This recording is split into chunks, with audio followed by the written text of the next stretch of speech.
Good morning, everyone. Chris Profi, musically obsessed and coffee obsessed. Love my coffee in the morning.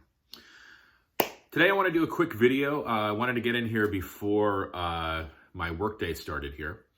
And today, I want to talk about another obscure band, but this is not a punk band. This is a hard rock band from the 80s. And I'll use the term hair metal. I know a lot of people don't like that term, but when you say hair metal, you know what I'm talking about. And these guys are called Sea Hags. And I'm just going to hold that up there just so you guys can take a look at that cover. That is so awesome. And you wouldn't think a band that kind of fell into the hair metal genre in the 80s would have such a cool and detailed cover like this. This came out on the Chrysalis label back in 1989. And here's what the back cover looks like. This is a promo copy. And I'll kind of zoom in on those guys. They have the look. Who are the Sea Hags? Well, you've got, and again, I'm going to say these guys' names, but if I mispronounce them, I'm so sorry. Ron Yoakum on vocals and guitar. Chris Sklazhart on bass and vocals. Adam Maples on drums. Frankie Wilesley on guitar. And then also, I guess they have Kevin Russell on guitar as well. The Sea Hags.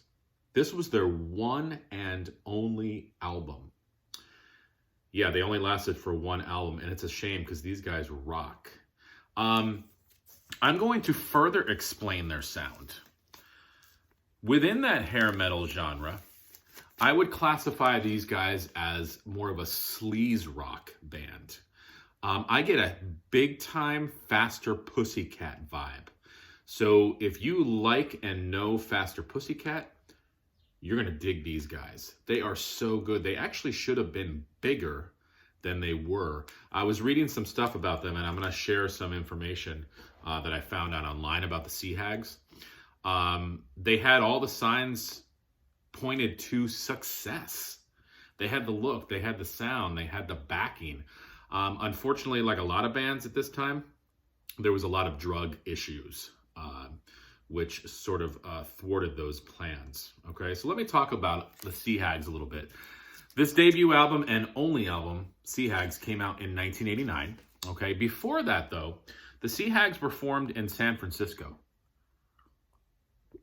And as they were coming up in the ranks and playing those early bars, they played some gigs with some pretty real cool bands. I was reading about how before they signed to their label, Chrysalis, they were playing gigs with the Dead Kennedys, Motorhead, Ramones, and the Cramps.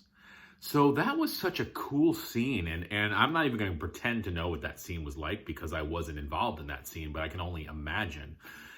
Having these, these hard rock bands who were more glam oriented, playing along with bands like the Dead Kennedys and Ramones and the Cramps and Motorhead. So you had kind of all these influences sort of bubbling up in the California area. It must have been such a cool time to not only be in that area, but to be hearing that music. It was really a scene.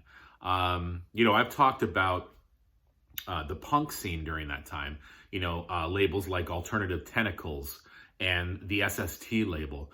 But, let's not forget about that hard rock vibe as well. You had so many bands coming up at that time.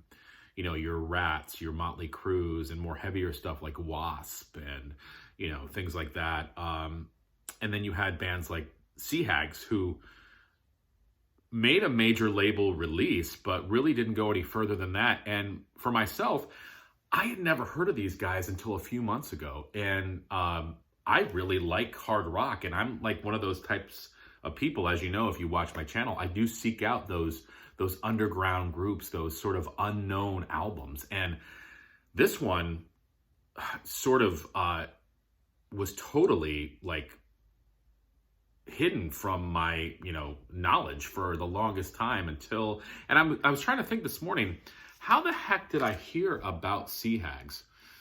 I remember Dan over at Cassette Mayhem, is that his handle? He was talking about two bands that I had never heard of. Well, I heard of them, I just never listened to them. He was talking about Dirty Looks and Vain, and I'd heard about those bands. I'd never really listened to them. I don't know. I mean, maybe I was searching for them and I came across Sea Hags. I'm not sure. So somebody out there, if you name drop Sea Hags to me, let me know, because maybe it kind of sat in my subconscious and I have no idea. But thank you to whoever, or maybe it was nobody. Maybe I was just searching bands and found the Sea Hags. I'm not sure, but I'm glad I did. Such a great band. Here's some other information about them. Kirk Hammett, the guitarist of Metallica, co-produced some of the first Sea Hag demos. So that's a really cool tidbit I did not know.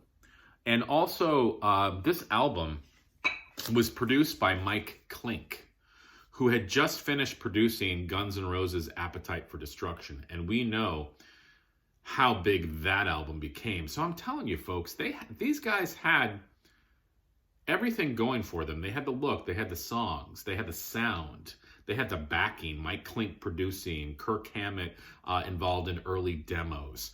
Unfortunately, I think around this time, there were so many bands like this. And I think these major labels were, just grabbing these guys and signing them, maybe not backing some of them as much as they could have. Obviously, there was a lot of drug use, mismanaged money. So I think these guys kind of fell prey to that.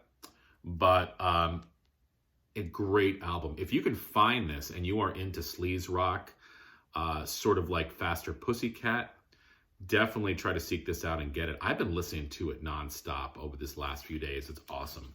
Let me tell you the songs on here.